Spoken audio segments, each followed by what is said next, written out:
caring for you. The views and opinions expressed on Straight Talk with Austin and Ellio do not necessarily reflect or represent the views of Stingray Media, its staff, or contributors. Callers to the program accept full responsibility for the views expressed. The show host and affiliates are not liable for any statements made or any harm claimed. All callers to the program indemnify Straight Talk from all claims. Offensive, defamatory, or unlawful content will not be tolerated. Be a part of the conversation by calling 745-2626. Now, here's Straight Talk with Austin and Ellio on Bobo 103.1. And hello, K-Man, and happy Monday to you, and welcome to another episode of Straight Talk, brought to you exclusively by Bobo 103.1 FM and simulcasting live over YouTube and Facebook. I'm your host, Austin Harris. My co-host, Ellio Solomon, remains on leave.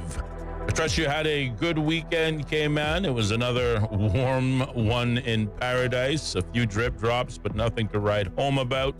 Taking a look at the horizon this evening, it looks like we might see some showers, but regrettably, if they happen, they won't happen until I get outside, or maybe they'll probably happen while I'm stuck inside. I don't know, but it was a warm day today, and that extended itself, of course, throughout the weekend into Monday. We'll be taking a quick look at what we can expect weather-wise in a few minutes. But it is Monday, and no guests slated to be in studios today, so it's going to be open mic Monday as we begin a brand new week. The phone lines are open at 745-2626 here in studios. So if you want to, I don't know, keep me company, say hi, maybe ask a question or raise a topic that you'd like to, again, ask me to follow you down the rabbit hole for. I'm sure I could do that for you if you are so inclined. Otherwise, as always, I have lots to talk about, and in the absence of your participation, well, I'll just keep talking in my padded room here and see what happens. Again, we are streaming live over YouTube and Facebook. You can find us also on the ACT Cruise Tourism Facebook page, but also, more importantly, you can find us on our own webpage, www.straighttalk.ky. I've given you the studio number, but if talking isn't your thing, you can always reach out to us on our WhatsApp line, 928-2562. And that, of course, is the WhatsApp number. I suppose I should probably change the image on that WhatsApp page so that when you do stumble upon it, you go, wait a minute, is this really Straight Talk or is this someone else? So we'll make that quick adjustment now. But yeah, you can either send us a WhatsApp text message, or you can get creative and share a WhatsApp audio note, 928-2562. Taking a quick look at our weather outside. Isolated shower activity, according to the Weather Service, is likely to persist during the next few hours this evening, potentially decreasing overnight. From late Wednesday, the chance of showers is likely to increase as a series of troughs interact with elevated moisture in the Western Caribbean. The system that we were tracking from last week coming off the coast of Africa seemingly, at last check, has turned into, well, nothing really. So that's good news. I also read somewhere that the warm, dry air that has dominated much of our region and the wider Caribbean, like the Saharan dust, has inhibited the formation of tropical storms or hurricanes or even tropical systems in any event. So whilst normally I'm here complaining about how hot it is, as I was telling my son this afternoon, I said, you know what, I'm going to have to turn that around, and like the Saharan dust, whilst I also enjoy clear skies and tend to grumble when it's a little hazy, but as we learned, those Saharan dust tend to limit the formation of storms, hurricanes in particular. Likewise, the dry air seemingly did the same thing. So perhaps for the first and only time, you're going to hear me say, I'm grateful for the hot, dry temperatures because, once again, it keeps the hurricane monsters at bay. We're at the beginning of September, and so far it's been a quiet season. I don't want to get complacent, and I certainly don't want to put my quote-unquote mouth on it. But this is usually the time things start to pick up. So to all of us out there, weather watchers, again, keep a weather eye on the horizon. Don't get complacent. We can start to relax a little bit as we head into end of October, early November. But until then, stay on guard is my advice to you. Taking a look at what we can expect tonight, isolated showers are expected in the early evening. Temperatures expected to dip down to a low of 80 degrees. But by later this evening, the nighttime sky is expected to be clear. Winds will be out of the south to southeast at 5 to 10 knots, and sea state will be smooth with wave heights of fewer than 2 feet. Currently outside here on Godfrey Nixon Way, according to the weather, it's a balmy 88 degrees Fahrenheit, but feels closer to 102 degrees Fahrenheit. So, yeah, it's another warm day in paradise, but again, thank God for small mercies. The warm, dry air does tend to slow down the formation of tropical systems. So in the hurricane season, we'll call that the silver lining. But again, if you don't have to go outside, I would not recommend it. What is it? 40 minutes now past the hour of 4 o'clock. The Tourism Hospitality Open House event that at least 2 parliamentarians, the Minister for Caymanian Employment, as well as the Minister of Tourism, Honorable Michael Miles and the Honorable Gary Ruddy, respectively, have been out in the public domain, particularly last week, banging the drum, making a lot of noise, promoting this event, encouraging Caymanians, particularly young persons who might not have considered it before, to pull up your pants, tuck in your shirts, and come serious to the open house that took place today at 9 o'clock at the Grand Cayman Marriott Beach Resort, where hundreds of jobs in the hospitality space were up for grabs. The 2-day event, as I mentioned, opened today and will continue on tomorrow, the 9th of September, from 9 a.m. to 3 p.m., and is billed to provide participants with insights into career opportunities within the tourism and hospitality sector. Hotel companies, including 1GT and the soon-to-be-completed Grand Hyatt, are expected to be in attendance, as well as other tourism companies such as Red Sail Sports and others. So hopefully, I haven't heard whether or not the participation level was today. I don't know how many young persons chose to take advantage of the welcome and the encouragement on the part of the 2 ministers of the National Coalition for Caymanian Government.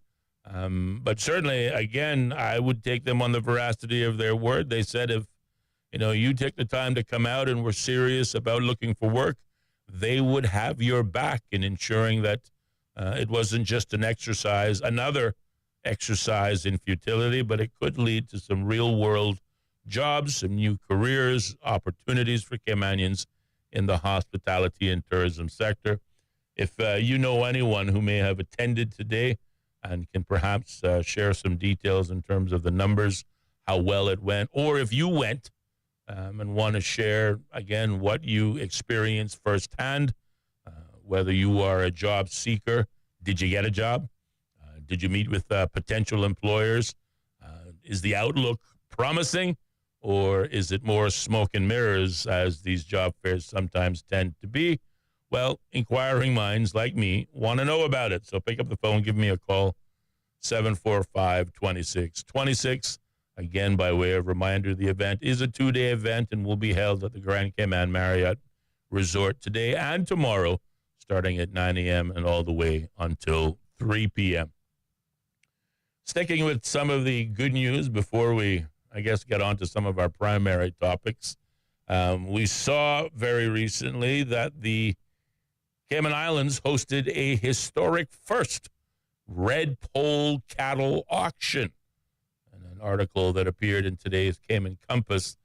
In a landmark moment for Cayman's livestock sector, the Department of Environment hosted the first live auction for purebred red pole cattle in an event that was labeled as an important step towards strengthening food security and building a premium local beef industry.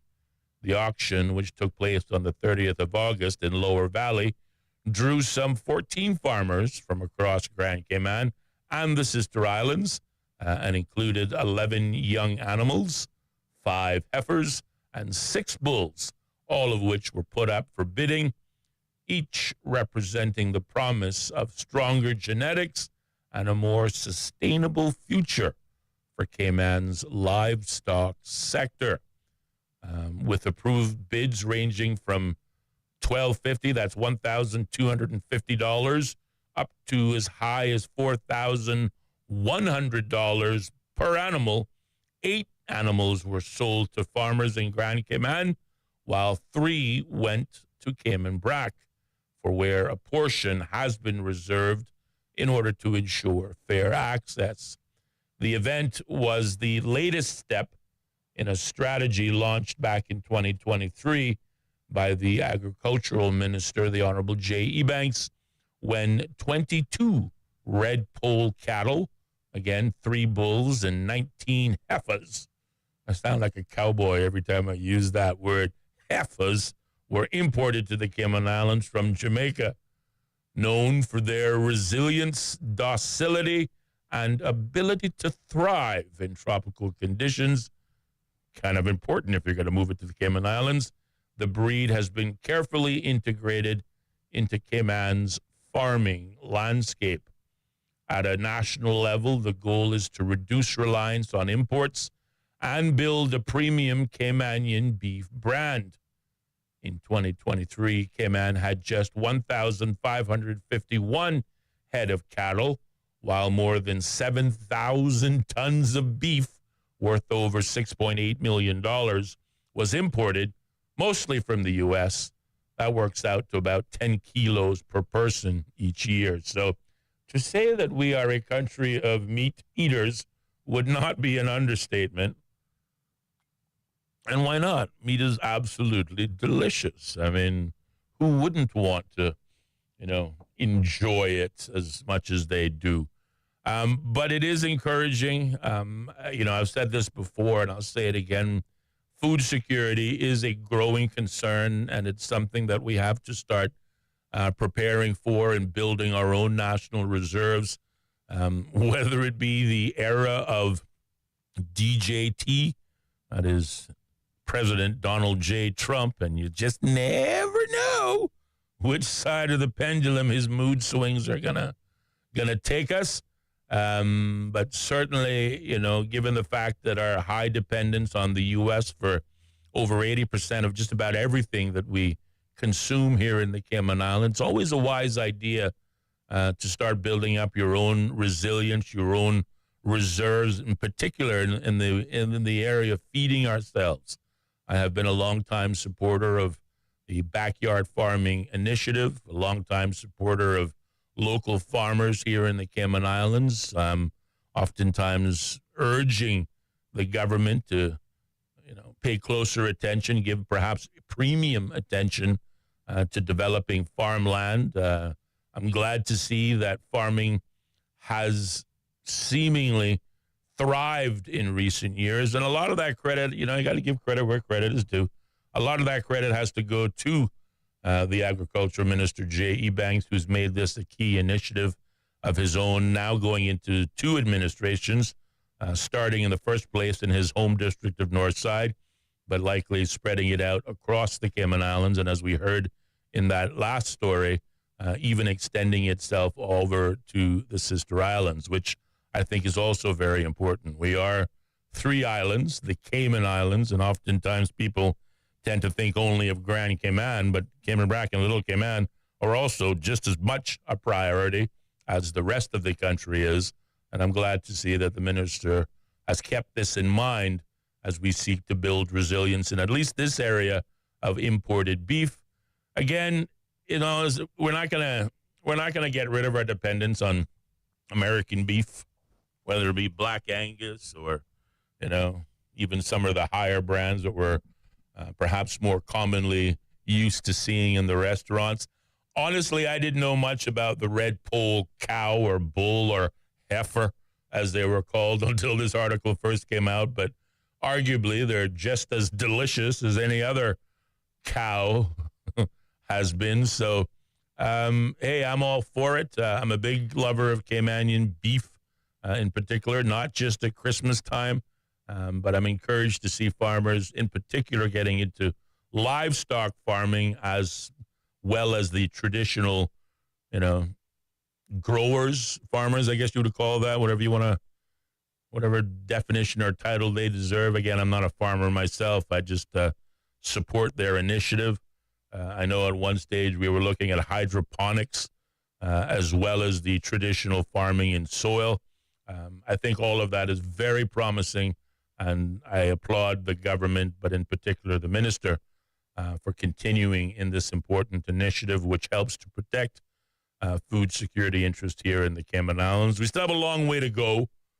No stretch of the imagination. If the world were to stop turning tomorrow and all the ports around the world were shut down, we would still likely starve after a little while. But we are starting to take food security seriously, starting to build up our own redundancy or resiliency to outside foreign effects. And again, it is something worth congratulating the government for leading in that effort. And this livestock sector is just another, arguably, feather in their cap. 49 minutes past the hour of 4 o'clock, continuing in our good news segment. We see 13 graduates have graduated from the 6-week employability initiative called Passport to Success. A group of 13 young Caymanians have graduated from cohort 40 of the government's flagship employability initiative, run by the National Development and Training Unit. The program is delivered through a public-private partnership with the Wellness Center.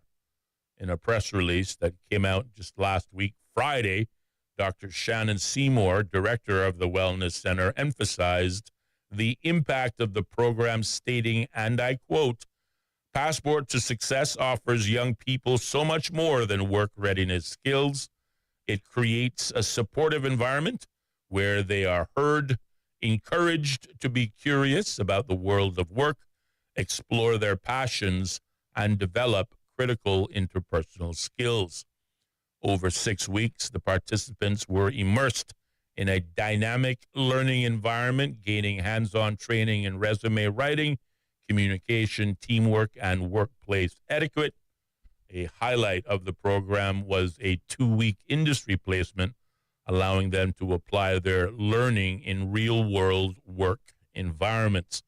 And I just want to say, well, first of all, having been involved in the Passport to Success program in another life, I'm a believer in programs like this that are offered through the government, and in this case, now in their 40th class. These classes have impacted an immeasurable number of young persons. I wish I could say that everyone who has graduated from this program has gone on to find employment. I think that is one of the drawbacks of the program. One of the other drawbacks of the program is a development or an encouragement of greater internship opportunities, though I'm delighted to see that in that instance, as it relates to internship, that is changing. The tide is changing in that regard, whether it be a number of companies seeming to get on board with the government's workforce changes that they're trying to apply. Arguably, Minister Michael Miles leading in this initiative. I think I heard somewhere on social media over the weekend a little soundbite of him stating that if you're a foreign company looking to come to the Cayman Islands and don't plan on hiring Caymanians, he didn't mince words by saying, don't come. you won't be welcome, and you certainly won't get any joy from me as minister, which, again, he's saying the right things, and hopefully he'll be able to back it up, both himself as minister and then the various government agencies that, support labor in this country. We have seen an explosion of work permits in recent years. Part of that has been because, again, Caymanians are not taking advantage of some of the opportunities that are available to them, such as the Passport to Success program. But likewise, we really haven't had a government lighting a fire in encouraging, if not demanding, employers to really step up their game and, create some real-world opportunities. I get it. Some careers, some jobs require a certain amount of experience, at least foundational. But I also believe that companies could do more to train and encourage Caymanians. That said, likewise, there are a raft of stories where companies have been diligent, have sought to employ Caymanians, have sought to train Caymanians, and after investing time and money in their training, for whatever reason, those Caymanians just don't stick around. One of those industries has been the hospitality sector. And as a matter of fact, over the weekend, I was chatting with one such young Caymanian who, considered herself the token Caymanian within the hotel in which she works for, because really she's one of one in her hotel that is actually Caymanian. And oftentimes the responses she receives from her tourist guests are all the same. Oh, wow, you're Caymanian. Oh, wow, can we take a picture with you? We haven't seen you at all during our stay, whether in the hotel or otherwise. Again, obviously pointing to, the experience visitors have had in other Caribbean jurisdictions where the local, whether it be Jamaica, Barbados, Trinidad, Belize, anywhere else you go in the Caribbean, local faces are strong in tourism, but for whatever reason, they're not in the Cayman Islands. And of course, one of the things I asked a young person, why aren't Caymanians, gravitated towards tourism, and why aren't they sticking it out in tourism? And, she was really honest. She said, in her experience, the Caymanians who have been employed in tourism almost took offense when the employers asked them to do menial tasks like pick up towels around the pool or sweep up, a hallway, almost as if to suggest that is beneath them. And her point of view was, listen, it's not personal. It's a job. Everybody gets asked to do it. I've got asked to do it. And the difference between me and them, this is in me paraphrasing my conversation with her, is that I do it because I accept the fact that it is a job. I'm not there for, my, personal likes or otherwise. I get up in the morning. I don't get up at 6 a.m. and go to work for 7 o'clock because I like it, but because it's a job. But also she recognized that as the token Caymanian or any Caymanian, that the only way is up for her, and all she's got to do is stick it out. And I admired that about her, and I wanted to thank her for the conversation we had. I won't tell you her name because I didn't tell her I was going to talk about it on the radio. But I was very curious to chat with her and to find out why. There are fewer and fewer Caymanian faces. And again, one of the realities that was shared was that, Caymanians do come out, Caymanians are hired, but for one reason or the other, they fire themselves by leaving because they feel, again, undermined, or they feel as if they're being tasked with menial work, while others, foreign counterparts, are given greater opportunities. But what we oftentimes fail to acknowledge in this scenario is that in many cases, the foreign national coming to work in hotels have more experience. They've worked in other jurisdictions, probably at the same hotel, albeit under a different flag. And we just don't recognize that. But above all, it's a job and it's an opportunity. And yes, the only place for anyone to start is at the bottom. But if you're patient, if you're disciplined, if you're committed, then like everything else, whilst you may start out serving, one day you will get to be the boss and you get to call the shots. But that takes time. And again, our people, not all of our people, but again, in her firsthand experience, again, these aren't my comments, these are her viewpoints, and she's was a young 25, 26-year-old Caymanian. So these are stories shared with me through her eyes, and I really appreciated her taking the time to share it with me, which is why, again, it's so important that whether it be the Passport to Success programs, when opportunities come available that the government offer, skill-based training, again, simple things, interviewing skills, resume writing skills, interpersonal conflict management skills, all of these are hugely important in the overall employment, area. And again, likewise, the job fairs like the one taking place at the Grand Cayman Marriott Beach Resort, also important. So I end by saying I encourage my Caymanians to take advantage of the olive branch once it's being extended and to stick it out. You don't have to like the job, but it helps if you do. But more importantly, if you stick it out and be patient and disciplined, good things will come. 59 minutes now past the hour, 4 o'clock. We have to pause, take a short commercial break, check in with the the news brought to you by our partner, the BBC. But keep it locked. There'll be more Straight Talk coming up next on Bobo. Bobo. Welcome to our newsroom here in central London. We place ourselves here at a little desk right in the thick of things. OS from the BBC. We can catch the very latest news from our colleagues, not just in this enormous room, but also from our colleagues around the world. I'm in the room where they're treating children. This is a combat zone. The situation after the typhoon is very complicated. It was a very tense situation. OS from the BBC. The home of the BBC World Service. This is Bobo FM. BBC News. BBC News. World news from the BBC. Violent clashes. Thick black smoke. A tremendous legal victory. Crucial elections. Destructive wind. A search and recovery operation. A race against time. An imminent threat. Flying a drone over a rival team's training session. Whatever is happening, wherever it's happening, catch up with the latest news bulletins from the BBC. The home of the BBC World Service. This is Bobo FM. The BBC's From Our Own Correspondent. In today's Russia, no one is allowed anywhere near the political stage if they pose a serious challenge to Vladimir Putin. Stories and reflections from our reporters around the world. There is a major sense of insecurity here. More people are coming in from Sudan every day. From Our Own Correspondent from the BBC. The home of the BBC World Service. This is Bobo FM. This is Bobo 103.1, powered by Health Services Authority. At Health Services Authority, they are committed to caring for you. They are Cayman's largest and longest-standing healthcare provider, offering the most comprehensive range of inpatient, outpatient, and public health services at 9 different locations across all 3 islands. Across Cayman on 103.1 FM, online, and on your smart speaker. The home of the BBC World Service. This is Bobo 103.1.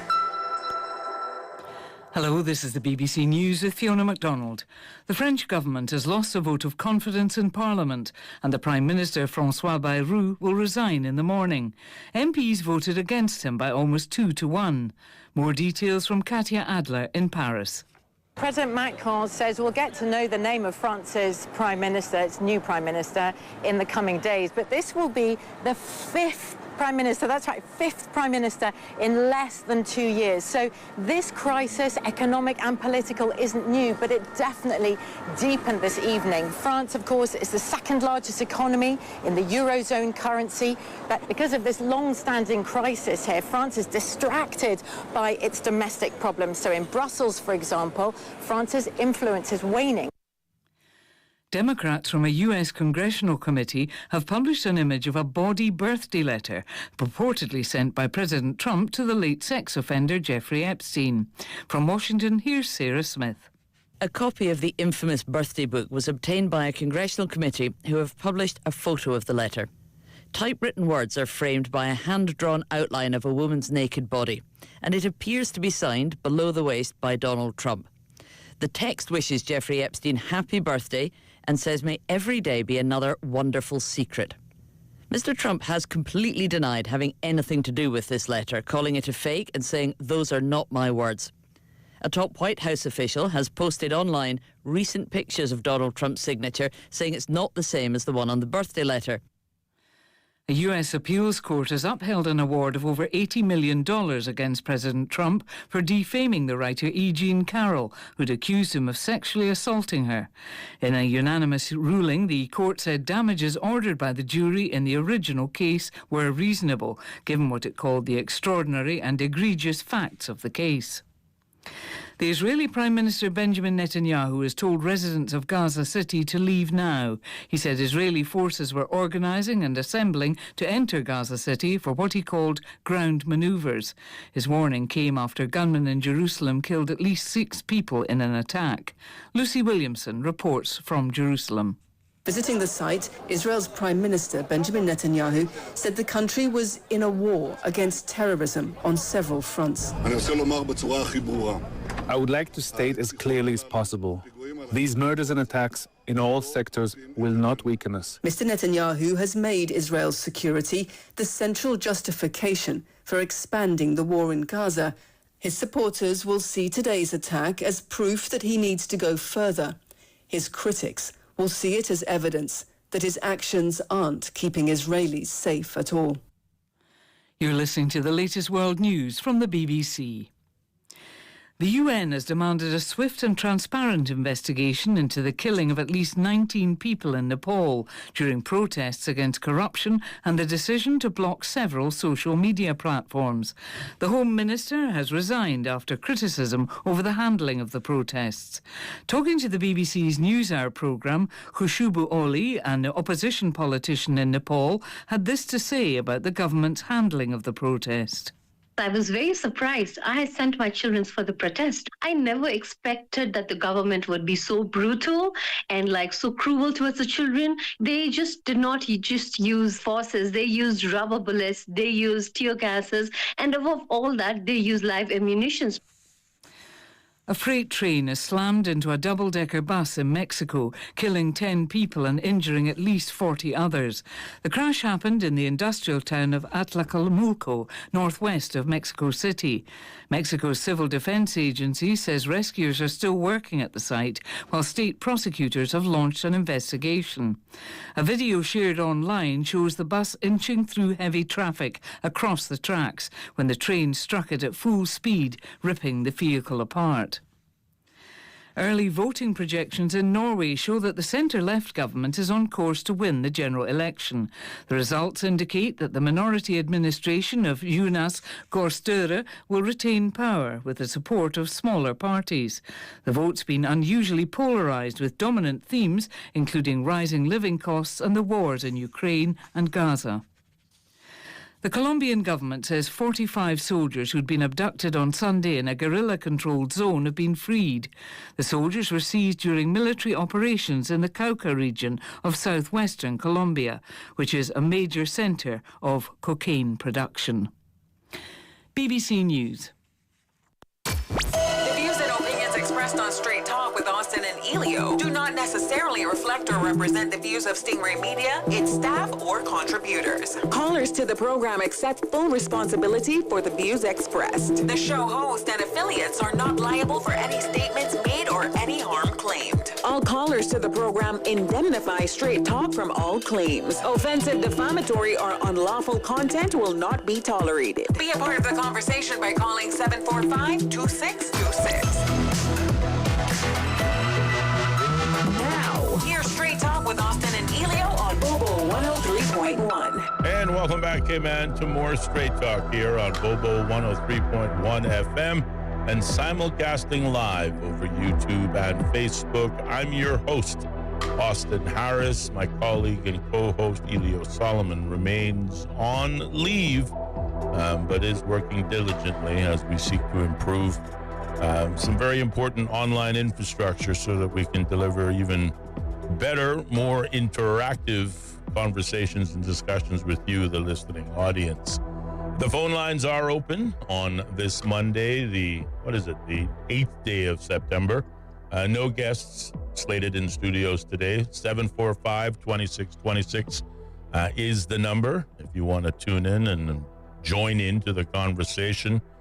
We have been speaking, particularly in the last segment, arguably about the opportunities that are being made available either through the Passport to Success program, which very recently celebrated its 40th graduation, its 40th class, with another batch of 13 young Caymanians being trained and having an internship opportunity to not only, again, fine-tune their interviewing skills, their CV writing skills, their communication and conflict resolution skills, but also spending 2 weeks in the workforce getting first-hand experience on the job, so to speak. And we're very encouraged by that. Also continuing to echo the encouragement to employers to do more of these internship opportunities, particularly during the summer months as schools are out for the summer vacation. And we want to give our young people, obviously, something positive and uplifting to do, whilst they also try to relax a little bit, because we know life is so hard for them. But in particular, giving them internship opportunities that they can convert, hopefully, into real-world job opportunities when they graduate, but also giving them an opportunity to, determine whether or not jobs in sectors that they seem to be interested in, are exactly as they imagined. And if it's not, then, of course, they're still young enough. They can make some last-minute changes and or adjustments, because we want to, I'm a big believer, find a job that you enjoy to do and you never work a day in your life. So if you can find something that you enjoy doing, then we encourage that. But sometimes a job is a job. And again, as we were saying in the last segment, for particularly a number of Caymanians working in the hospitality industry, why, in the viewpoint of one Caymanian working in that industry, why more Caymanians don't stick around is simply a lack of discipline and staying power and keeping an eye on the wider prize and perhaps being distracted by the short-term pain that sometimes goes with starting at the bottom. I also want to continue to promote, echo, and encourage young Caymanian participation at the Tourism and Hospitality Open House event that opened today at the Grand Cayman Marriott Resort. This is the event that we've been talking about a lot last week and is being promoted by two ministries, the Ministry of Caymanian Employment, led by the Honorable Michael Miles, and the Ministry of Tourism, led by the Honorable Deputy Premier Gary Ruddy. It is a two-day event, again, that began today, the 8th of September, and will continue tomorrow, the 9th of September, from 9 a.m. to 3 p.m., and is being held at the Grand Cayman Marriott Resort. The two ministers have encouraged Caymanians to come seriously looking for work, come prepared to compete, because undoubtedly your foreign counterparts, who will also be in attendance, will be looking to compete for the same jobs. As always, Caymanians, like the law is designed, Caymanians are given the first bite at the apple, and certainly Caymanians are preferred at the selection point, not just by employers, but in many cases by the government agencies and entities that have to oversight and grant permission to things such as the Work Permit Board, for example. They prefer to see Caymanians taking up these positions, but if they don't take up what's available to them, then obviously the economy has to keep moving, and, well, again, work permits continue to be issued. But it's not for a lack of opportunities. The two government ministers have said much last week, doing a bit of a radio tour just about everywhere. Not here, but that's okay. We forgive them for it. As one person said, maybe we're too hard on the government, and their thin skin is keeping them away from straight talk because they can't handle little tough conversations. So we'll forgive them, but we'll still promote them. And hopefully their supporters will take it for what it's worth. But a number of career opportunities up for grabs this week in the tourism and hospitality sector. In attendance will be the 1GT, that's Cayman's newest hotel in downtown Georgetown, as well as the Grand Hyatt there on next to the wharf, Pageant Beach. That's what I was looking for. I was struggling to remember the precise location of what we used to call it once upon a time, the Grand Hyatt, that is expected to open its doors next year. They're going to be in attendance, as well as a number of other tourism entities, also Red Sail Sports. The two ministers saying to the Caymanians who turn up, dressed accordingly, seriously intending to compete, if they will do their part, the Caymanian job seeker, then the government ministers will do their part and give you backing and support. And who knows, maybe if you attend these next 2 days, well, today's gone, so tomorrow is another opportunity. But I'd be very interested in knowing what the turnout was today. And more importantly, I'd be incredibly interested in knowing, of those who did turn out, did they get jobs? Were they hired? Or were they given more, as they say, promises, which is a comfort to a fool? We don't know. So if you were there today, I want to hear from you, 745-2626. What did you think about it? What was your experience? Did you get a job? Or was it more, again, just smile and wave, boys, smile and wave? What is it? 13 minutes past the hour of 5 o'clock in studios. And, well, I guess you can say we're continuing the good news. Last week, the Public Accounts Committee held some hearings in which they had at least two witnesses come before it. One of them was the Honorable Financial Secretary, Honorable Kenneth Jefferson, and the other one was the Deputy Governor, the Honorable Franz Manderson. But it is the Financial Secretary that we want to begin with first, because speaking of social media, there were also some very interesting posts, at least one that was posted by a good friend of mine on Facebook, in which he downloaded a quote from the Honorable Financial Secretary, which I applauded, and again, I couldn't resist myself. I even had to pen a comment to the post that was published. But the Honorable Kenneth Jefferson told MPs that there is now unlikely to be a $60 million deficit at the end of this year, 2025, as has previously been predicted. And there could even be maybe even a small surplus instead. Now, estimates as to the size of the expected surplus or deficit have varied considerably over the past few months. It was originally expected that government would have an operating surplus of just over $54 million, but an updated forecast released by the Ministry of Finance and Economic Development just ahead of the April 30th general election showed that there could be an operating deficit of $26.2 million by the end of 2025, a difference of about almost $81 million.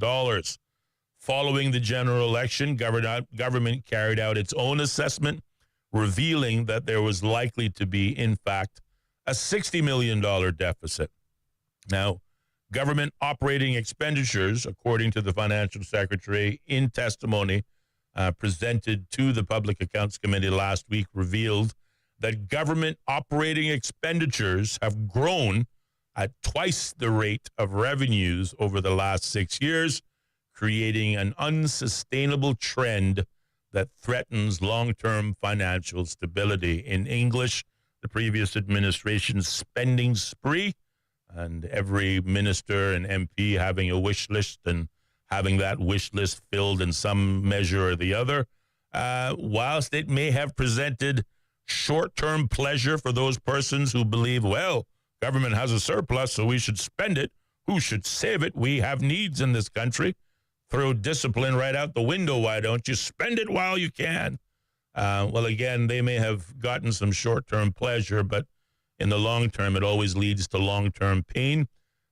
Figures showed that the government expenses had increased some 51% between the year 2018 and 2023, while revenues grew only by 25%. So literally doubling the expense column to monies coming in. The Financial Secretary, Kenneth Jefferson, acknowledged that the trend was not desirable, quote unquote, and warned continuing growth rates would eventually cause deficits. And arguably, up until this point, we were expecting 2025 to end at a $60 million deficit. Core government debt more than doubled from $223 million in 2021 to $453 million by December 2023. But Jefferson also said it was actually higher in 2022 at $506 million, and then it dropped in 2023. In 2024, it was down to $405 million, and in July 2025, the debt had dropped even further to $378 million. Jefferson said that after the election, the deputy governor asked the 21 different government departments to have another look at the figures, and that's when the $60 million figure emerged. So, and again, in fairness, we've seen these numbers sort of teeter-tot pendulum swing from the extreme to the not-so-extreme, causing the question to say, which one do we really believe? And how accurate are these forecasts?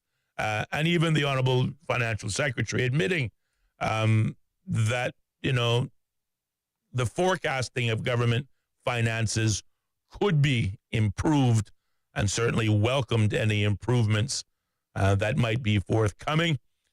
Under the National Coalition for Kaimani government, shortly after the general election, and perhaps one of the reasons why the government were unable to present its strategic policy statement within the usual 3-month timeline following a general election, but instead asking for an extension, which takes them, we believe, towards the end of this month when Parliament is expected to resume. One of the reasons for that delay was frankly being able to deal with the reality of the deficit situation, to try to make heads or tails over what exactly the year end will look like. Again, we've heard comments from the Honorable Finance Minister, Ralston Anglin, commenting also that when the National Coalition for Kaimani government took over, they also forecast and calculated a $60 million deficit, but the government were working diligently to shave off some of those costs. Last week, we learned that the $59 million Cameron Brack High School could see savings of somewhere in the region of $6 million. So that is one of the areas. Another area that we learned about last week, the government instituting a hiring freeze, particularly in the civil service. That hiring freeze also expected to save a further $11 million. And on the 4th of September at the Public Accounts Committee meeting, the Honorable Financial Secretary told those in attendance, from what he saw now, quote unquote, unless something goes completely haywire in the last 5 months of the year, he said, I do not believe that we will have a $60 million deficit, adding that he even sees that light at the end of the tunnel, perhaps demonstrating a break-even position, and maybe even a small surplus position. Listen, that would be a significant about-face.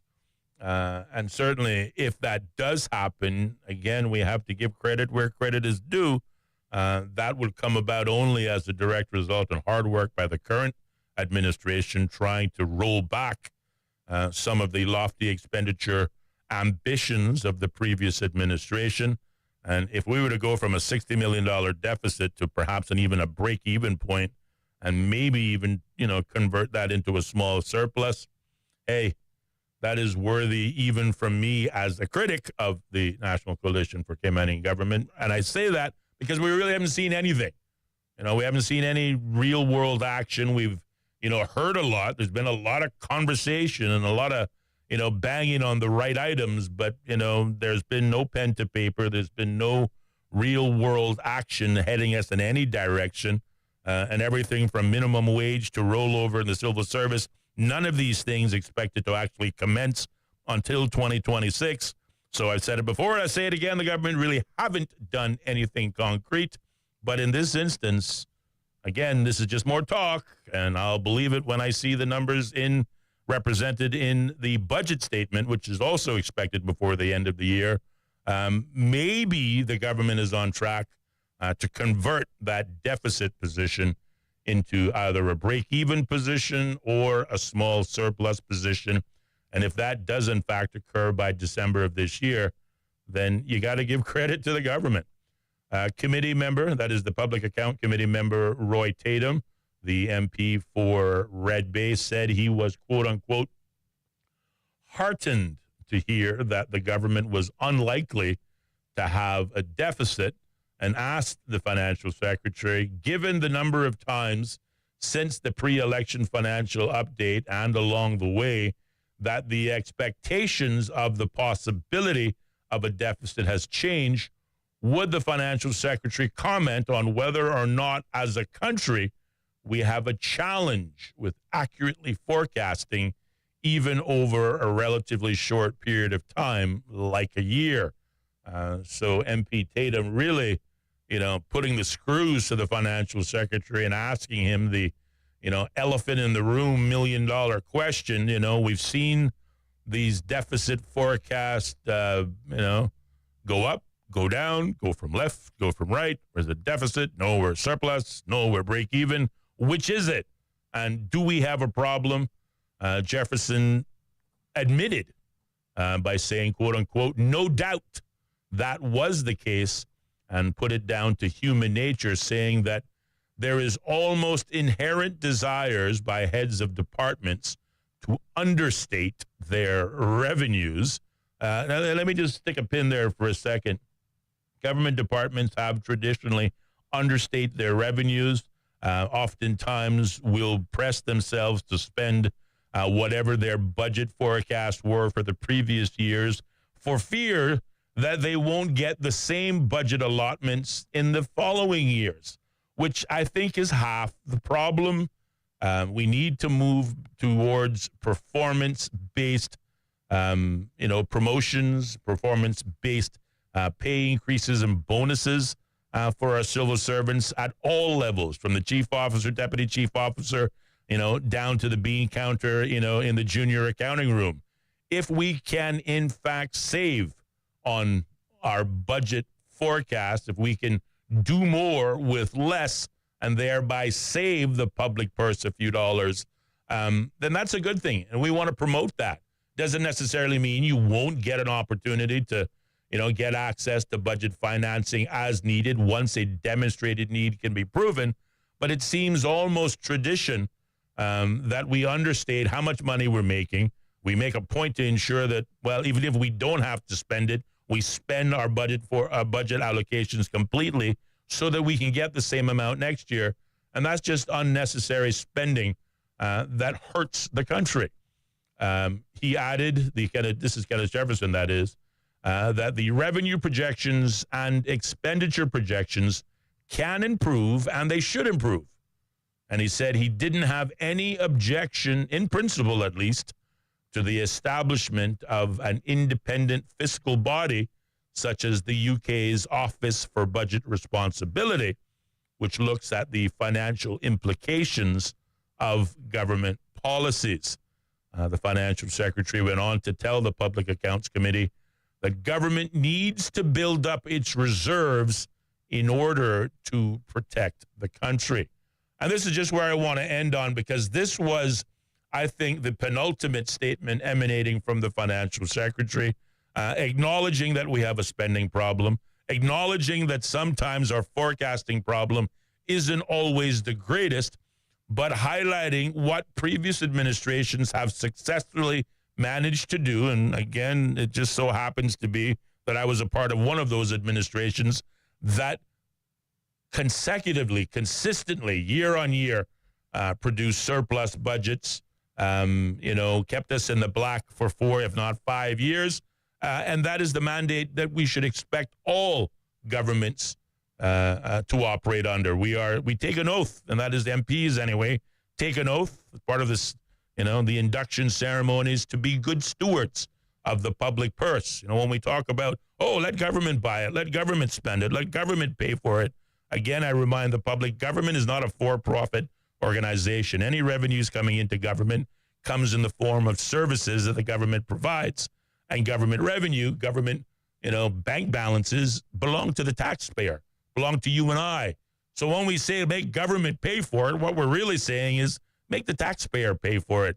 And that's why when we say when the taxpayer records a surplus, that is higher bank balances like you would in your own bank account, don't spend it, save it for a rainy day because, well, we know when it rains, it pours in this country, and it's better to have that nest egg available when we need it than need it and not have it.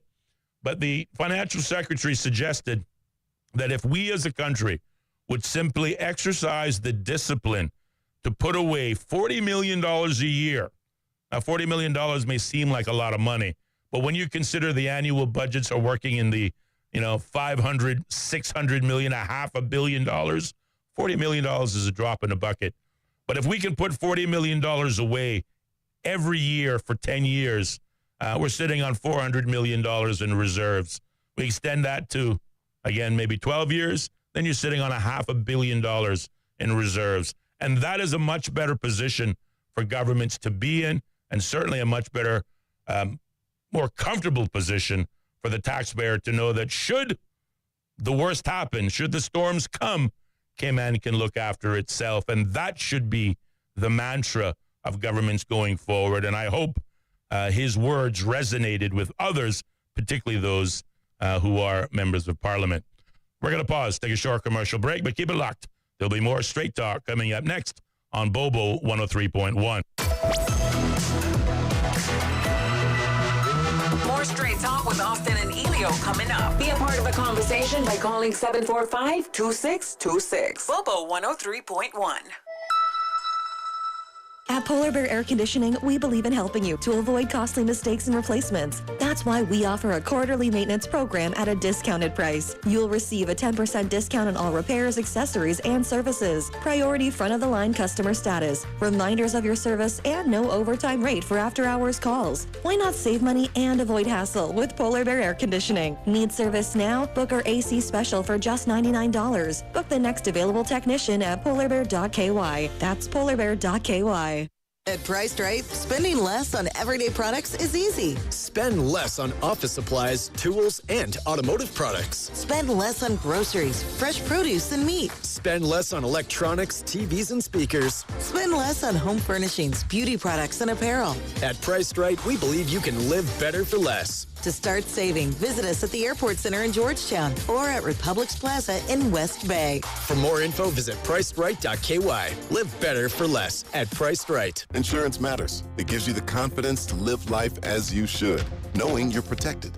As a leading local insurer for over 25 years, Island Heritage has a consistent track record of providing best-in-class customer service with quick and efficient claims processing. This means insurance you can rely on when you need it most.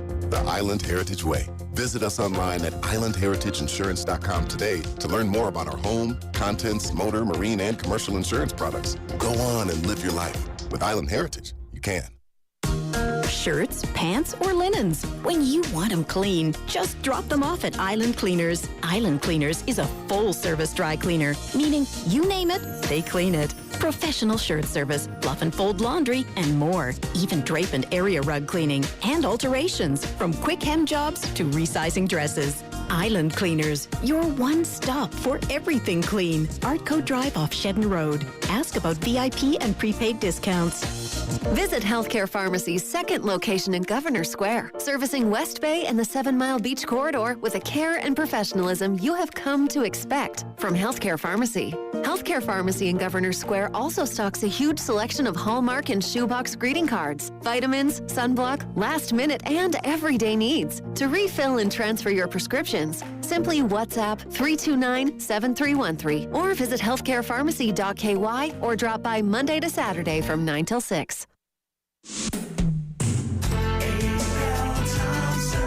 With you in mind, we have your style. Find what you need down every aisle. You want saving, selection, and quality. That's why we're your home store.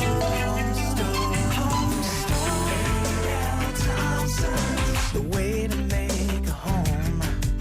The way to make a home.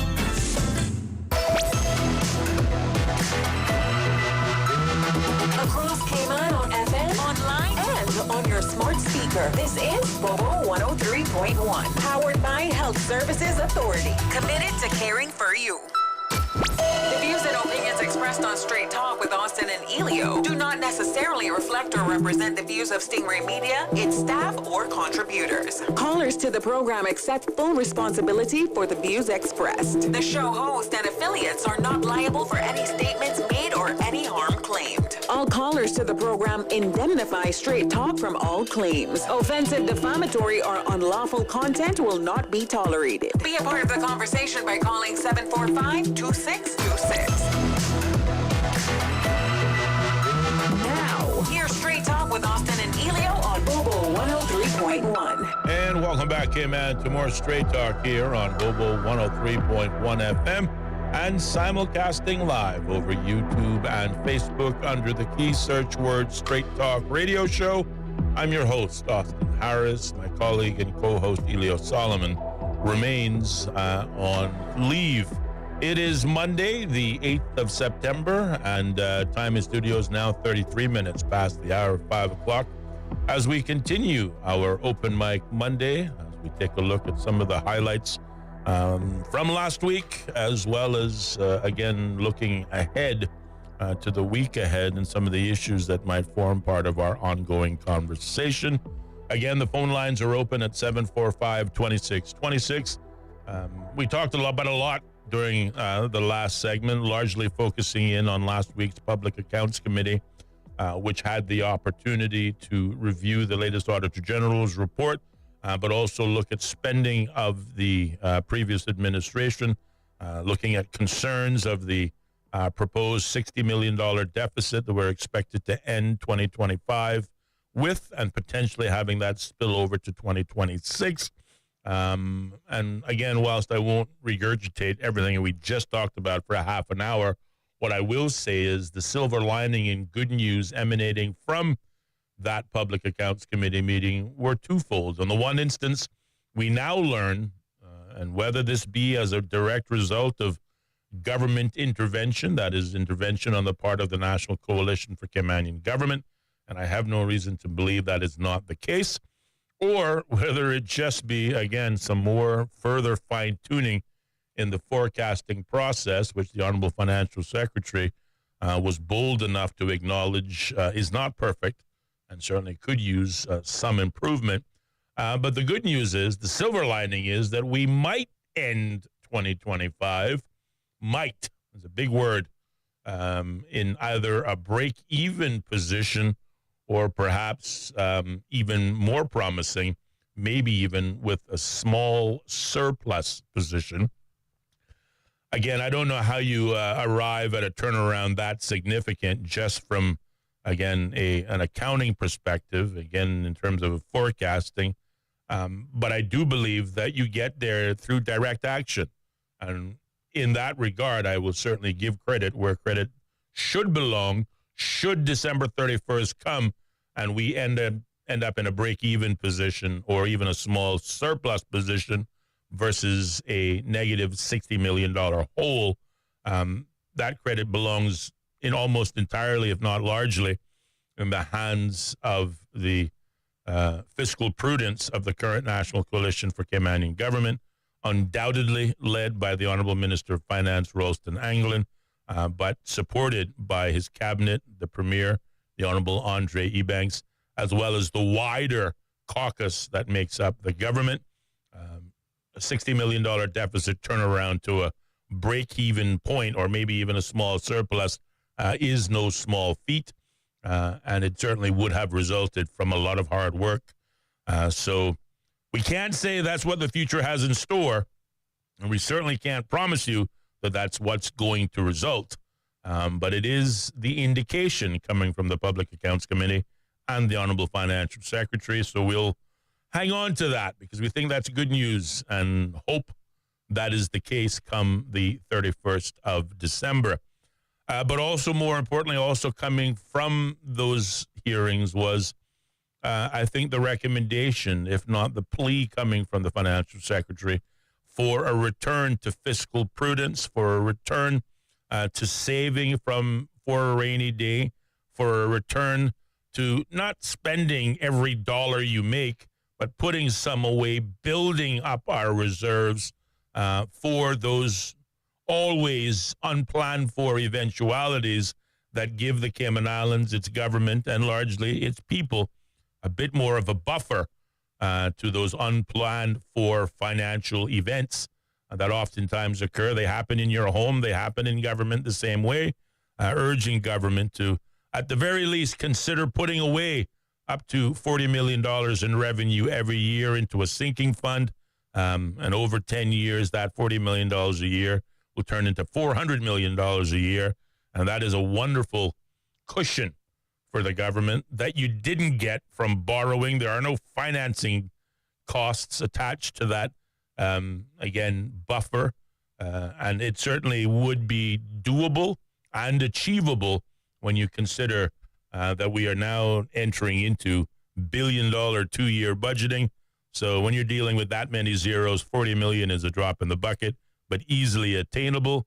It remains to be seen whether the National Coalition for Caymanian Government have the financial discipline. But one thing that does not enter my mind is that the Minister of Finance does, and he's proven it not this time around, he's proven it in the past.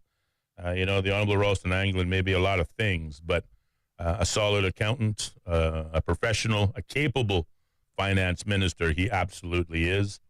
And again, if we are able to turn a $60 million deficit into a break-even or even a small surplus, well, that will only prove that statement to be true, and for which the government does, in fact, deserve every congratulation. But let's not put the horse before the cart. I want to see it in order to believe it. You can tell me anything today, and tomorrow might be an entirely different story. But we want to be optimistic. But more importantly, we want to be proactive.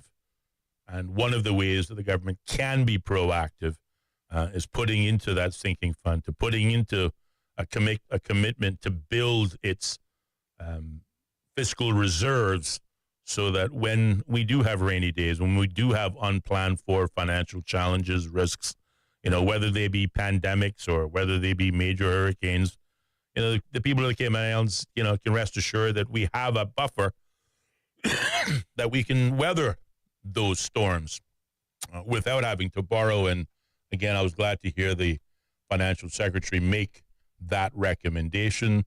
I think it's the right thing, and I'm glad somebody said it. 40 minutes past the hour of 5 o'clock is the time in studios. Also at last week's Public Accounts Committee hearings, the Deputy Governor, the Honorable Franz Manderson, was also in the witness dock answering questions coming from the Public Accounts Committee, and he struck somewhat of a different tone with committee members. He was, in fact, and again, that's his job. He's a deputy governor. He's responsible for the civil service. So, don't be shocked and dismayed when he gets up and fights for, if not defends, the civil service. That's his job. And he did very much that job for however long he may still have it, having announced his retirement earlier this month, or last month in particular. But the Honorable Deputy Governor defended the $20 million cost of living adjustment for civil servants, while healthcare costs continue to drive budget pressures. The Public Accounts Committee, in an article that I believe I read this article in the Cayman Independent, it said the Public Accounts Committee heard from the head of the civil service on Friday, the 5th of September, how he came to the 5% pay increase for public servants. Manderson said he had previously had discussions with former Premier, the Honorable Juliano O'Connor Connolly, and had presented percentages anywhere from 2.5% up to 7%. After that discussion with the then, I don't even know what to call them. They're not the PAC, they're the UPM government. The use of the word sustainable kept coming up, and the percentage that they, I guess, agreed on and settled on was a 5% cost of living adjustment, which is similar to the cost of living adjustments that have become the norm. The last administration wasn't the first to introduce it. They certainly won't be the last to introduce it. Some may argue that the timing of the cost of living adjustment, again, happening ahead of a general election, was more politics at play. Well, maybe. The government is facing an election. They don't know whether or not they're going to be back again. One may argue that they wanted to give credit to the people that helped them get there. The government writes policy. That means they lay out their plans for 4 years, but it is the civil service that are charged with getting those plans done, or at least getting them started.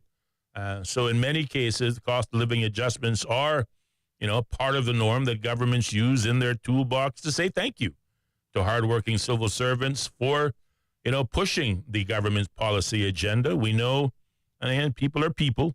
Not every civil servant is head over heels or in agreement with the government policies. Undoubtedly, civil servants are, the long-standing employees. They're the ones that spend their careers 10, 15, 20 years, whereas, they stand watch and on guard and willing to, do their duty when new governments come in every 4 years. And arguably, we have seen, not so much in the last 8 years, but certainly in the last 4 years, and now again going into another cycle where we've seen, one government in 4 years replaced by a separate government the next 4 years. Usually that means turning, the previous government's plans, on its head and going a different direction.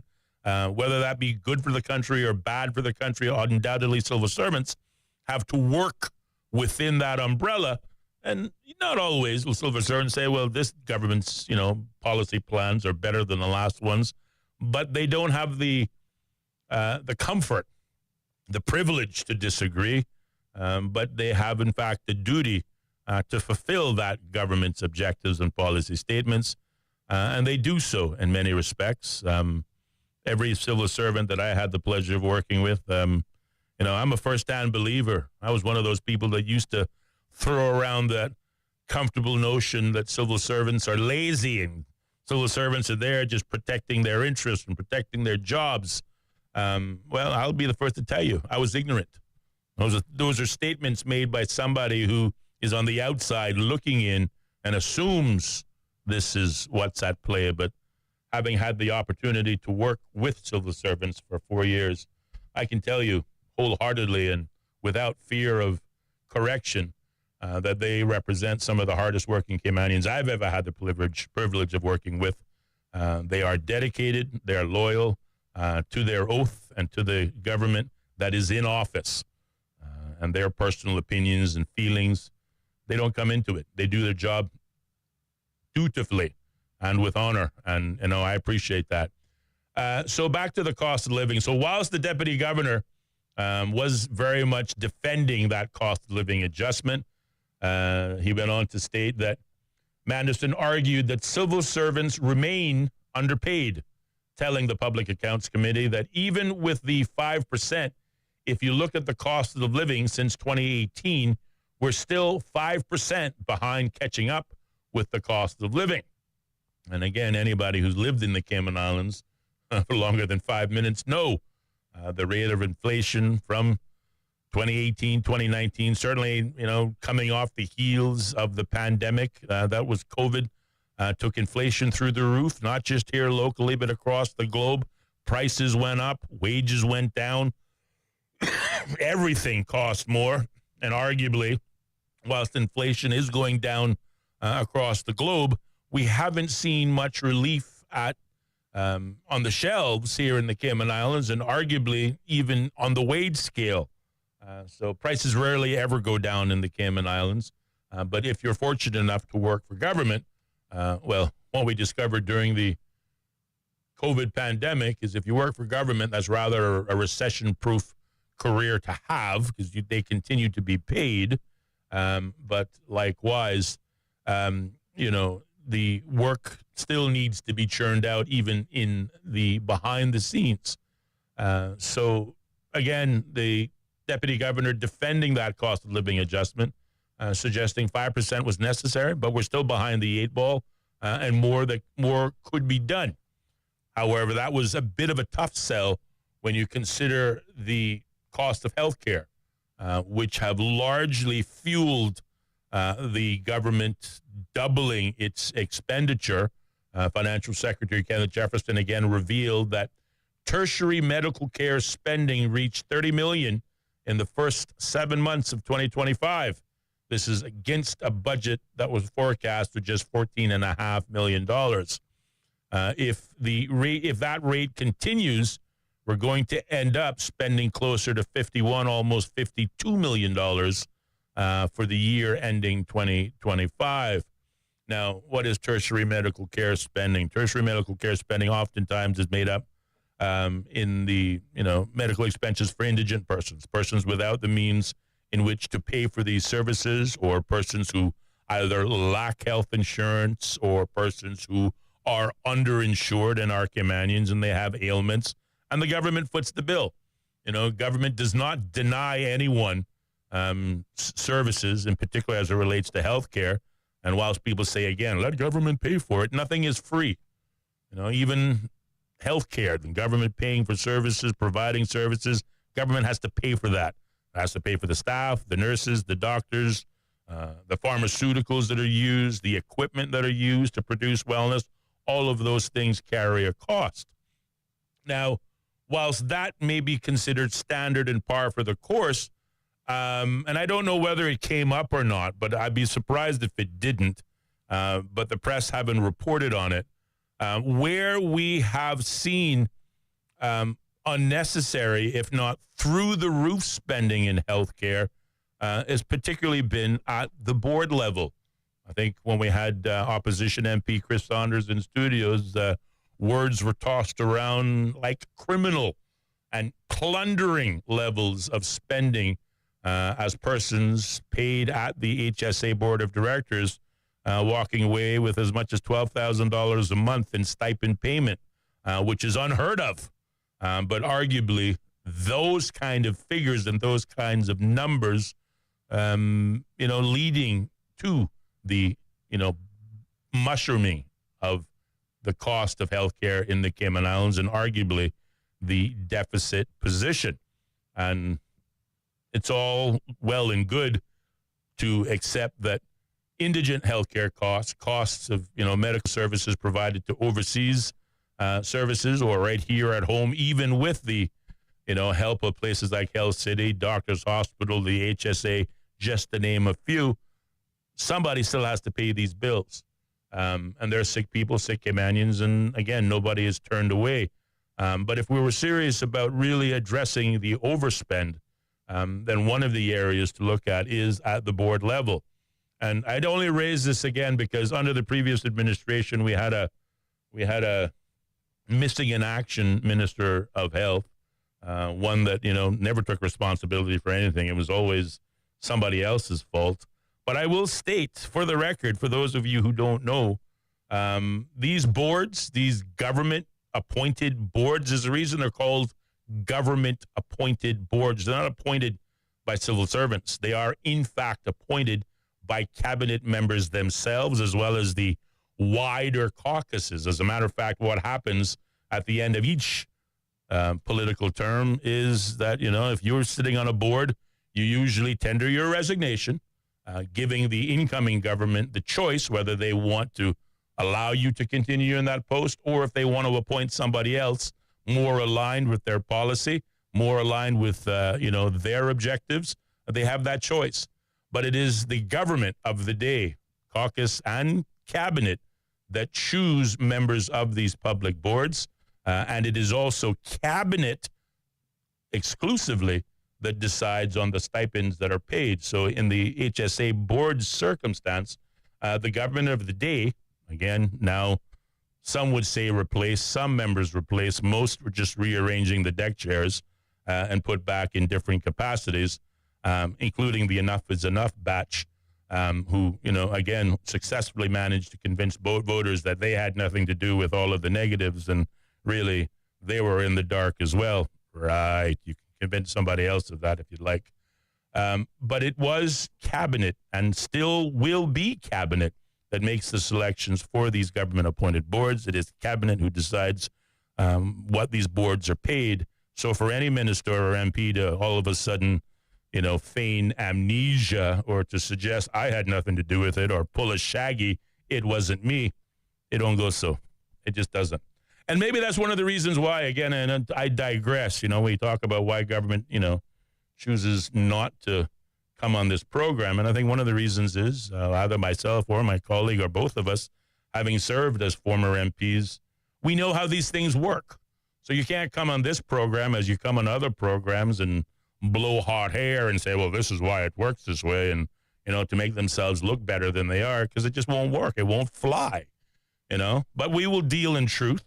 And as today, has shown, I think I've given the government more credit and given them more kudos than I have been critical. But, again, I try to keep the old pendulum itself balanced and honest and genuine when it comes to our discussion. So you, the listening audience, the public, can benefit from that truth. So when we look at healthcare costs, again, it is what it is. It has blown up. Government has, their expenditures are 51% expenditures compared to 25% revenues. So we're spending twice as much as we make. Some areas we can't avoid. Other areas we have everything to control about it, but no one, is taking the responsibility for it. The deputy governor, again, don't be surprised. His defense of the cost of living adjustments, his defense of civil servants and, their efforts, his defense of the expenditure in major budget areas, all of that is in keeping with his obligation to the civil service. So nobody should be surprised by any of it. But it does spurn some, I think, useful discussion and, again, highlights the individual and different roles that are played within the civil service. Of course, the deputy governor being, I guess, the tip of the spear when you think of the civil servants. The politicians don't hire and fire. The deputy governor does. So the politicians are encouraged not to get involved in the day-to-day operation.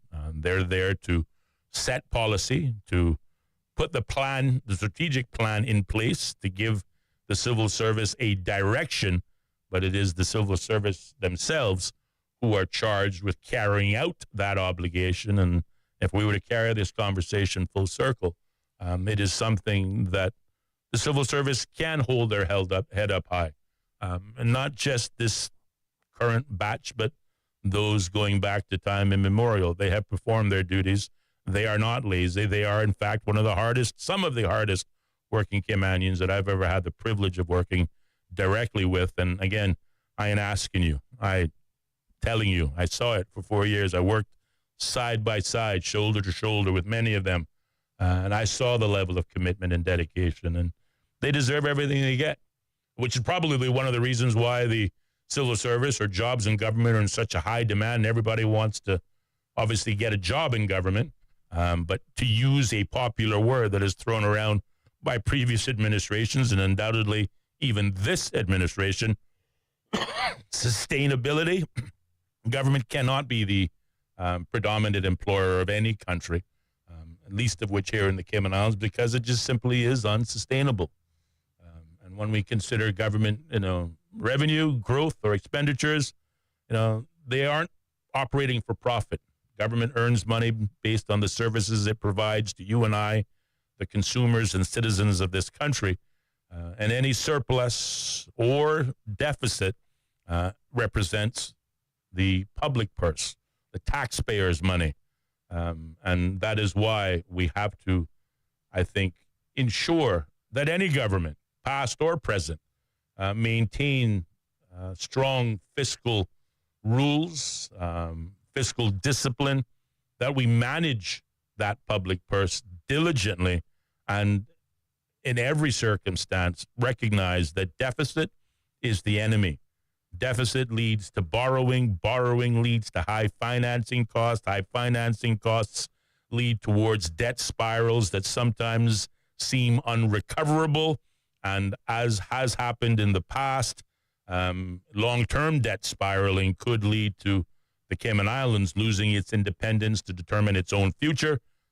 and perhaps, again, return us to those days where there was the framework for fiscal responsibility when we as a country and we as a government lost that ability, forgot those principles, and had to go cap in hand to the mother country, the UK, and their representatives to determine what we should spend, what we can spend, to approve every budget. And if that isn't akin to being a child under your mother and father's house, that certainly will well, it'll certainly depress the ego, to say the least. And it should be a reminder that we don't want to go down that road again.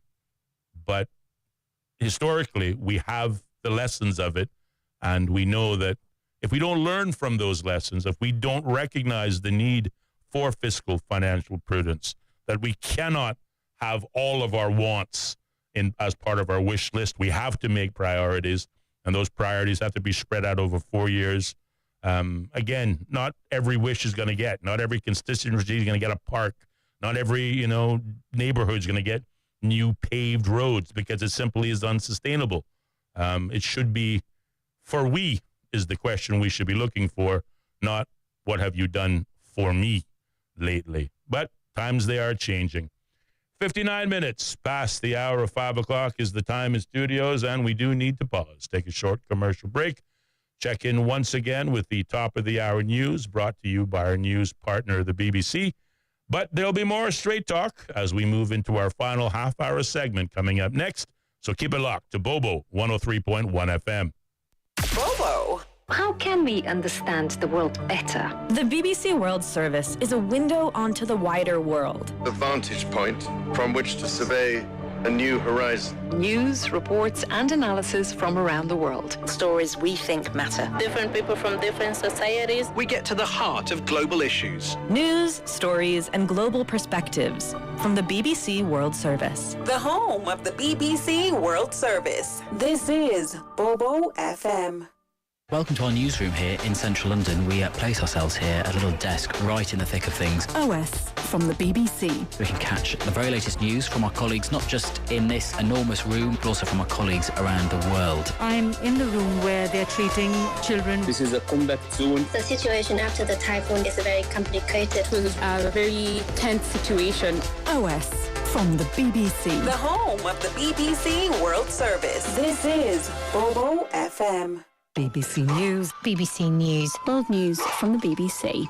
Violent clashes. Thick black smoke. A tremendous legal victory. Crucial elections. Destructive wind. A search and recovery operation. A race against time. An imminent threat. Flying a drone over a rival team's training session.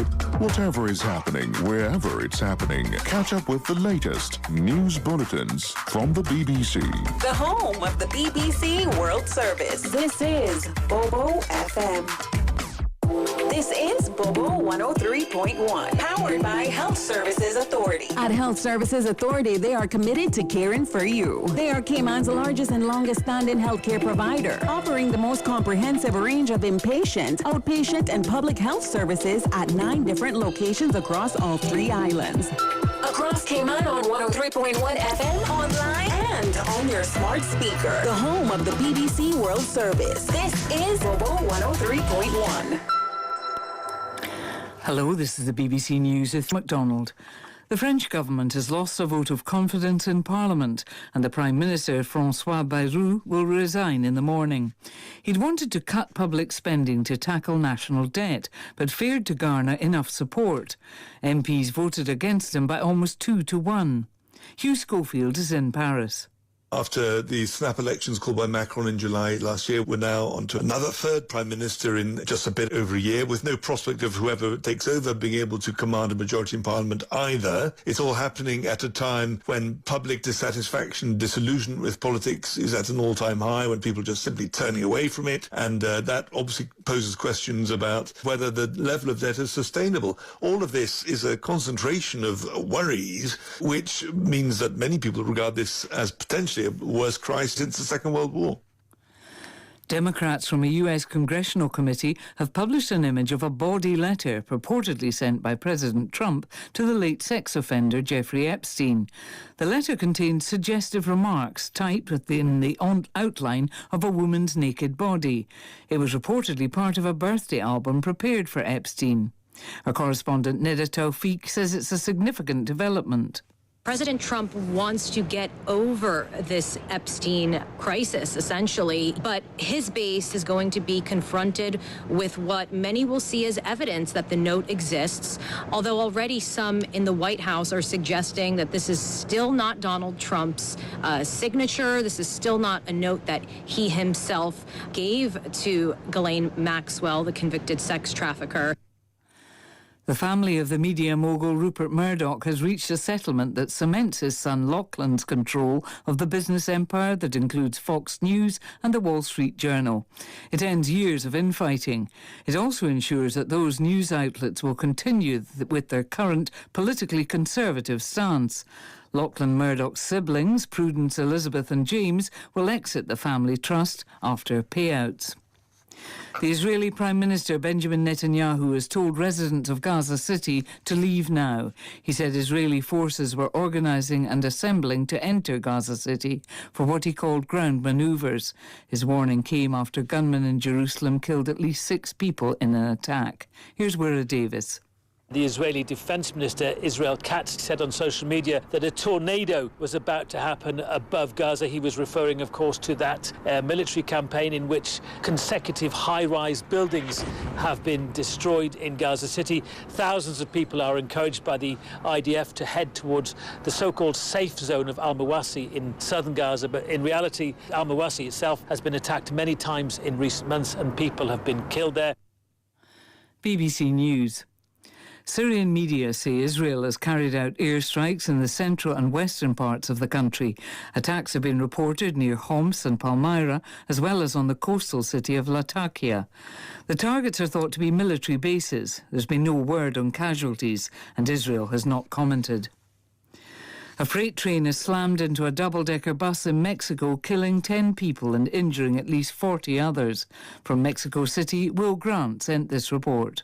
The double-decker bus, operated by the Herradura de Plata bus company, was making its way into an industrial zone south of the municipality of Atlacomulco, outside Mexico City. Detained by a build-up of cars on the opposite side of the tracks, the bus driver attempted to cross, but only made it halfway before the freight train crashed into the side of the vehicle. The train company, Canadian Pacific Kansas City, issued a statement offering condolences for the deaths and injuries of the passengers, but also urged drivers to respect stop signs at railroad tracks to avoid these tragic situations, as they put it.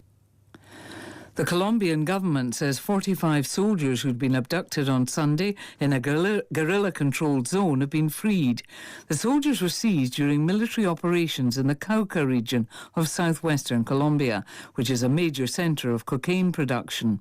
The armed forces say the area is controlled by a renegade faction of the former FARC rebel group. The centre-left Labour Party of the Prime Minister Jonas Gahr Støre has won Norway's general election. With the count almost complete, it's taken 28% of the vote. Mr Gahr Støre is expected to serve another term, with the support of other left-wing parties. The right-wing anti-immigrant Progress Party came in second overall, after a surge in support. The campaign was unusually polarised. BBC News. Expressed on Straight Talk with Austin and Ellio do not necessarily reflect or represent the views of Stingray Media, its staff, or contributors. Callers to the program accept full responsibility for the views expressed. The show host and affiliates are not liable for any statements made or any harm claimed. All callers to the program indemnify Straight Talk from all claims. Offensive, defamatory, or unlawful content will not be tolerated. Be a part of the conversation by calling 745-2626.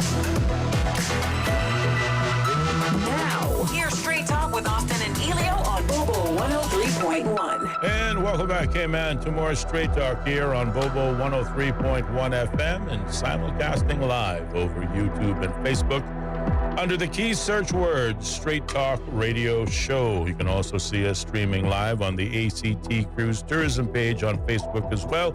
But more importantly, on our own webpage, www.straighttalk.ky, which in addition to a live stream of our daily discussions, you can also access our entire episode archive going back to the first day we turned the microphones live, going back to February 10th earlier this year. The phone lines remain open on this Open Mic Monday with me, your host, Austin Harris. My co-host and colleague, Ellio Solomon, remains on leave.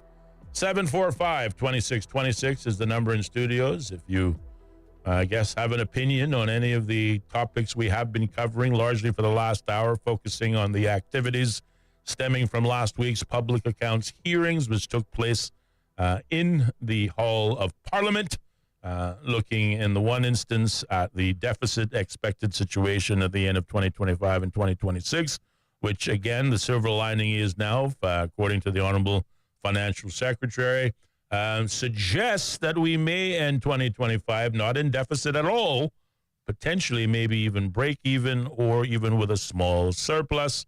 Again, that's wonderful news and obviously highlights the hard work that have been done by a variety of persons, both elected and non-elected. And if it does happen, then again, we got to, a lot of credit has to be given to those persons. But, so far, all it is just statements. And that's what we heard a lot of since the April pre-fu before the general election, the pre-election economic financial update, which called for a deficit at the end of 2025 and again at the end of 2026. Since that time, the pendulum has swung to one extreme to the next, whether it be deficit or surplus or break even or whatever, which, of course, has led to the question about the accuracy of financial forecasting and the need for improvement, all of which the Honorable Financial Secretary, Kenneth Jefferson, acknowledged is real and suggested that more needs to be done to improve the accuracy, even if it is supporting independent oversight bodies that lead us in that direction. Likewise, we talked about the witness testimony provided by the Honorable Deputy Governor, largely defending the civil service cost of living adjustment, and, of course, the efforts by civil servants suggesting that they still remain underpaid despite the rising costs across the board, including that in healthcare. We did get a comment from a member of the listening audience that came on WhatsApp saying, "Hi, it's not Franz Manderson who's to blame. It's Wayne Panton of Newlands that is behind that mess and those that form part of his packed government, but certainly not Franz." Well, certainly we want to thank that listener for sharing their comment, but I would just add that nobody blamed Franz. I didn't blame Franz. I wasn't even pointing the finger in Franz. I was talking about, of course, it's completely natural to expect that he would defend the civil service because that is his job. But certainly when we look at the expenditure column, the previous administration spent more than they received in revenue. And these figures were revealed by the Honorable Financial Secretary. That is not, again, for the benefit of those who might otherwise have heard me but aren't listening to me, that does not include Franz Manderson, but involves those persons elected. And again, to the writer's point, the writer choosing to blame that, put that responsibility clearly at the feet of the former Premier Wayne Panton and his former PACT administration, which I just highlight includes the Enough is Enough group that ran in the last election under the TCCP banner, and arguably also some perhaps who ran in the CINP banner. On the TCCP side of things, the interesting outcome, they say politics makes strange bedfellows. Again, some of the same people that voted to oust the former Premier Wayne Panton then sought to embrace him to make him a one-in-all member of the current administration, suggesting in politics nothing is final and there are no enemies. They're just, again, I guess, foes for a time, but no real enemies because, again, friend one day, enemy the next. Somebody much more learned in politics than me would say it another way, but I can't think of the way he would say it. So in the absence of that, there it is. 745-2626 is the number, or if talking isn't your thing, you can reach out to me on our WhatsApp line, 928-2562. 13 minutes past the hour of 6 o'clock here in the studios, giving us just over 15 minutes left in our show, reminding you that Straight Talk airs every Monday through Friday, every weekday evening from 4:30 to 6:30 p.m. right here exclusively on Bobo 103.1 FM. So we've been talking about government finances. We've been talking about, again, a possible about face on the deficit situation at the end of the year to maybe possibly a break-even point. We've been talking about, fiscal prudence. We've been talking about, how the government tends to spend and has spent double that which it has earned in revenue. And, of course, the comments emanating from the financial secretary urging the public to, the government largely, to tighten its purse and to put more money away for a rainy day, suggesting the government needs to build up its reserves to protect the country. Save, save, save, not spend, spend, spend. We say that on the one hand, as we say, this is politics, boy. We can say what you want on one hand, but then turn around and do an altogether different thing on the right hand. In today's headlines, government has now bought a Bosun's Bay Lighthouse property, which they say they plan to build the West Bay Police Station. So even though we might be facing a deficit, even though the current government can't present their strategic policy statement or their budget forecast for the next 2 years because of the financial constraints, nothing seems to be stopping the government from spending money. In an article that appeared, this one, I believe, in the Cayman Compass, for the second time in less than a week, government has announced it is purchasing land with a lighthouse on it in the Cayman Islands. Government has contracted to buy a 2-acre Bosun's Bay Lighthouse property in West Bay from the Hydes family for $2.3 million. The site is slated to become the future home of the long-discussed West Bay Police Station. The announcement comes just days after government confirmed it would buy 125 acres of land surrounding the lighthouse on the eastern end of Cayman Brac. The Bosun's Point Light, or beacon, was built in the 1930s to serve as a navigational light, and it sits at the highest point of land in the district of West Bay. The purchases come at a time when Minister of Finance, the Honourable Ralston Anglin, has warned that the government could be facing a $60 million deficit and potentially run out of cash by the end of the year. This possibility has prompted the government administration to, on the one hand, implement a hiring freeze on all non-essential positions within the civil service, but clearly has not prompted the administration from acquiring land, arguably either for the preservation of the natural habitat or, in the case of the Bosun's Point Lighthouse, for a potential future site of the West Bay Police Station.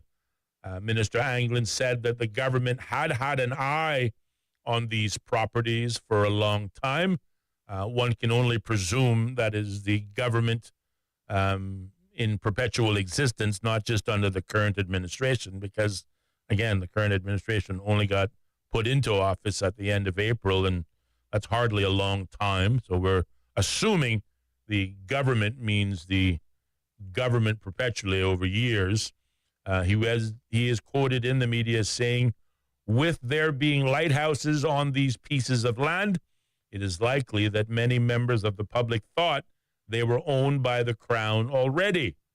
While there was a piece of swampland previously identified for the building of a new West Bay police station, we believe that this site is more strategic and a more resilient choice, especially given that it is the highest point in West Bay, Anglin said. Looking a bit further afield in the longer term, Minister Anglin said, if the government decides to move or expand the district medical services in West Bay, it is also a possible location for the West Bay Medical Clinic on this site or the West Bay Police Station. So obviously the government trying to plan a little bit for the future, but more importantly, in just a period of a week, we've managed to spend, $5.5 million to buy 125 acres in Cameron-Brack.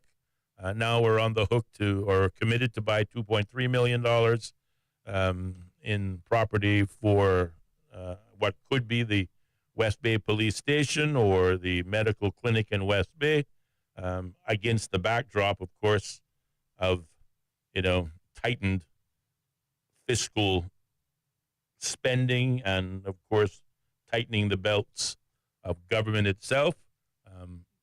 Miraculously, though we may be broke by the end of the year, we were able to find, call it $8 million to buy these two pieces of property. Again, government sometimes says one thing in the left hand and does altogether the opposite thing in the right hand. In their defense, the government hasn't stipulated where the money has come from for these purchases. It has long been presumed that the Environmental Protection Fund may have served as the piggy bank for the acquisition of property in Cameron-Brack.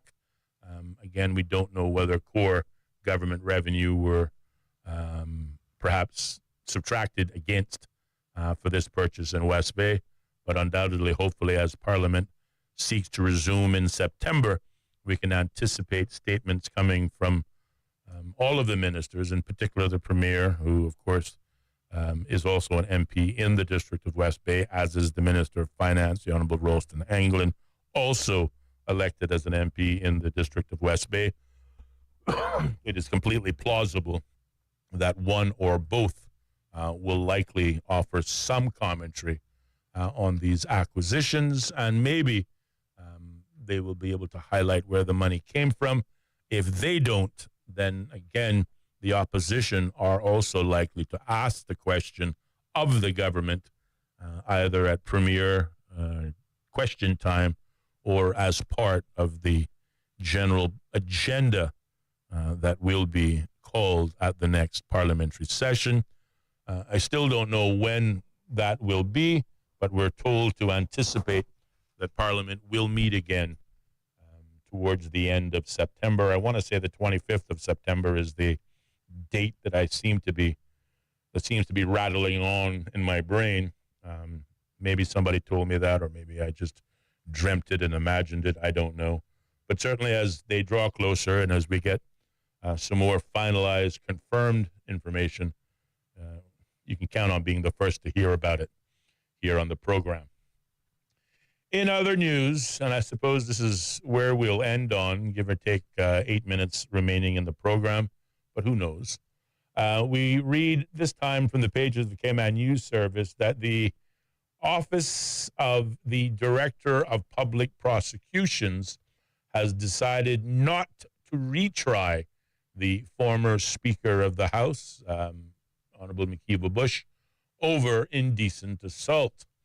Former West Bay MP Makiva Bush was found not guilty and officially discharged by the Grand Court on Friday after the prosecution said that the Office of the Director of Public Prosecution was no longer pursuing a case of common and indecent assault against him. The allegations relate to alleged assaults on two female civil servants at an official cocktail party back in September 2022.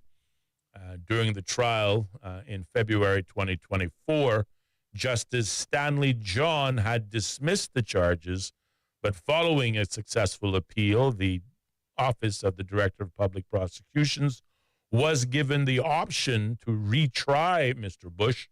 However, the office has decided not to do so.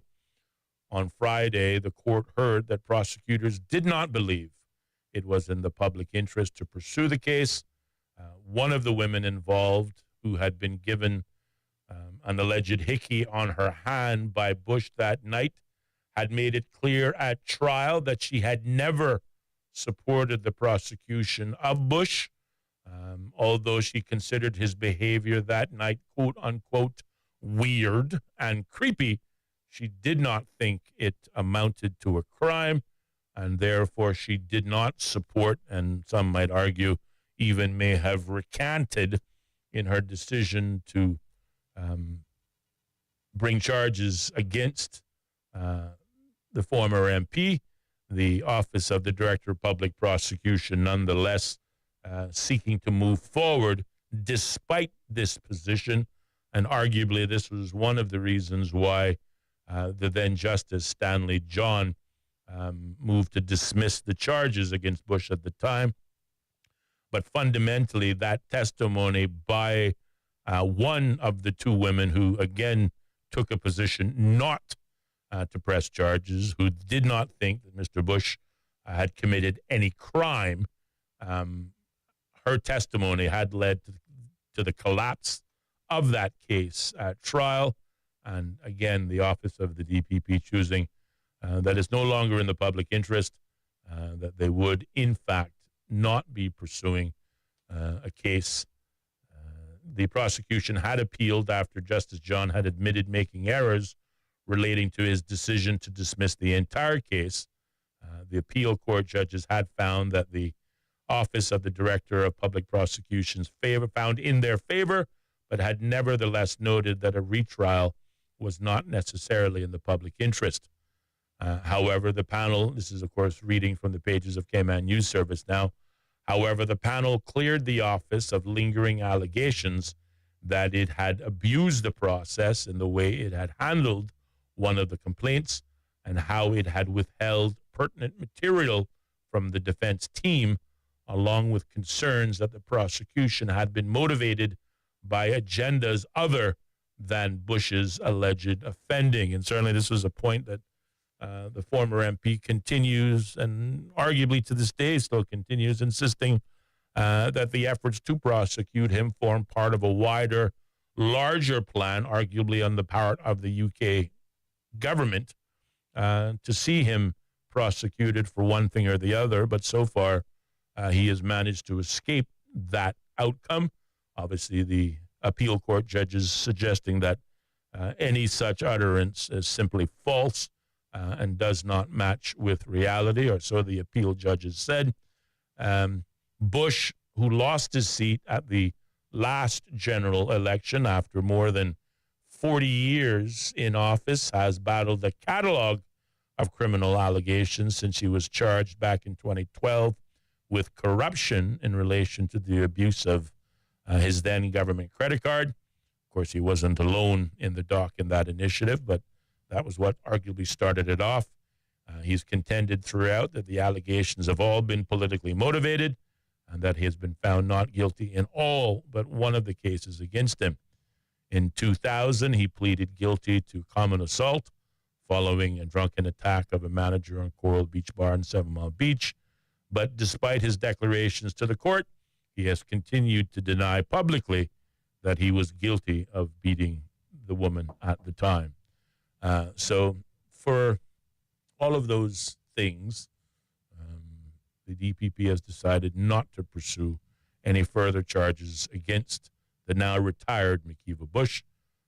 And hopefully, this will bring an end to that saga, which undoubtedly has caused a lot of stress for members of the public, those perhaps most directly impacted by these allegations, but surely also, in no small part, the family of the former MP himself and the former MP directly. So hopefully we can put those issues to bed and get past it and focus perhaps on the future, as the case may be. So I did say we were going to end there, but I suppose we're going to end on something more positive and upbeat. As many persons will recall, the deputy governor announced, I want to say a few weeks ago now, his intention that he would be retiring next summer. And according to a reader's poll on the same newspaper, the Cayman News Service, in an article that was published last week, it says, in a recent straw poll of CNS readers, Marco Archer, the chief executive officer of the Cayman Islands Stock Exchange, and he himself a former finance minister in the Cayman Islands, has emerged as the favorable candidate to be the next deputy governor. And this, again, is based on a reader's poll, persons who read and contribute to CNS. For the poll, CNS writes, we picked 7 senior civil servants who we believe are likely candidates. However, added Archer as a wild card candidate after he was cited in a number of times in comments as someone outside the inner circle of government who would be a good choice for the highest non-elected office in government. Again, Mr. Marco Archer was finance minister during the 2013-2017 PPM administration. However, he lost his seat in the 2017 general elections, the first under the one-man, one-vote system. Archer ran in Georgetown Central against Kenneth Bryant, who is now the party's deputy leader and is serving, I think, his third term so far in office. In addition to Marco Archer, the poll of candidates listed for the post of deputy governor include the chief officer in the portfolio of the civil service, Mrs. Gloria McField-Nixon, cabinet secretary Sam Rose, tourism ministry chief officer Strand Bodden, and others. More tomorrow. The home of the BBC World Service, the most trusted news source in the world. This is Global 103.1. The following commercial messages are brought to you exclusively by Stingray Media. Cayman, Eunice is here, the island's newest move-in and storage solution. Our robot delivery system allows you to put your unit almost anywhere while providing level loading, uploading, and minimizing shifting. What's even better, no time constraints. Pack at your own pace for moving or store as long as you need, short-term or long-term, at the home or on the job site.